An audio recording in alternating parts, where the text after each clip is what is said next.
Jutud, et Tallinna linnas on aastavahetuse järgne prügikaos lahtunud, ajab vihaseks haldusfirma, kelle hallata on üle 20 maja.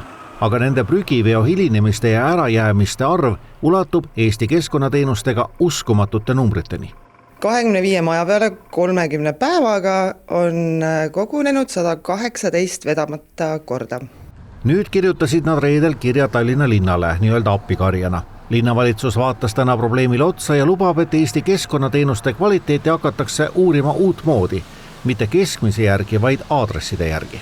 Seni on linn järginud üldstatistikat, et kui meil on 2-3 päevaseid hilinemisi 0,5% kokku, siis see pigem on tavaline statistika võrreldes suvega. Aga nüüd olukorras, kus kuigi üldstatistika protsent võib olla madal, siis võib olla olukordi, kus ühel aadressil on pikemaajaline probleem, et see kindlasti on ka linna jaoks probleem. Üle 100 probleemi lahti seletada on siinkohal võimatu, kuid Eesti keskkonnateenused ütlesid TV3 uudistele, et üle Eesti on prügiveoga probleemide võimalusi palju. Lumi, teed kinni parkivad autod, tehnilised rikked, külmunud lukud, haigestumised kuni lahtiste koerteni välja. Aga üks kordu probleem on kadunud puldid ja võtmed. Nimelt peab prügiautojuht opereerima sadade võtmetega, aga sellele oleks lahendus. Kui me võtame üks Lasnamäe veopiirkond, siis see võtmete kast on sama suur nagu üks kohver. Helsingi näitel jäätmevaldajad, kui nad soovivad hoida siis oma jäätmekonteinerid luku taga, siis nemad peavad muretsema standardvõtmega lukku.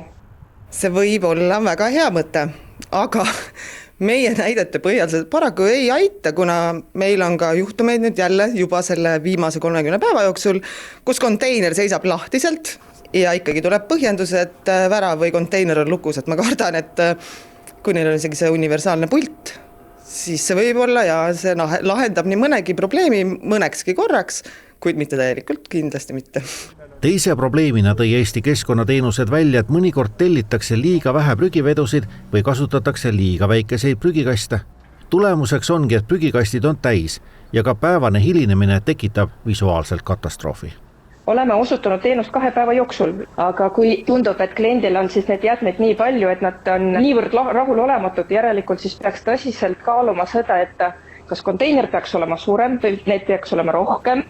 Tallinna linn nentis, et lahendusi võib pakkuda igasuguseid, alates teistmoodi järelevalvest, lepingute korrast kuni võtmete süsteemini, aga neid mõtteid rakendada ei saa.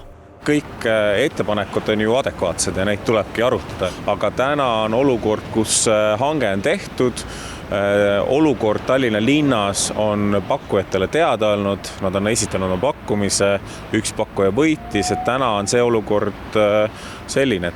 Lepingud on aga pikaajalised, 5-aastased ja kuigi iga piirkonna kohta on sõlmitud eraldi leping erineval ajal, kehtib kõige suurem osa lepinguid Tallinnas 2030. aasta kevadeni.